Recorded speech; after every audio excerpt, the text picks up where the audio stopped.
Col Picasso Nazi damji nang chilo thane longa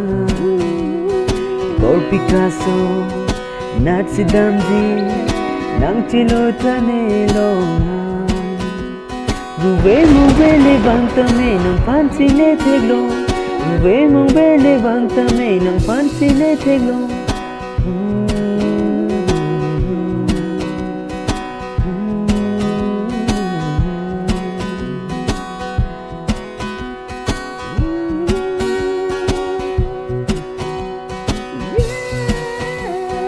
Glim suwa hut penta nang pensi ne dura Kang hondo ma ave nang ne pan ne ke do nang pan ke Col Picasso Nazi damji nang chilo thane longa Col Picasso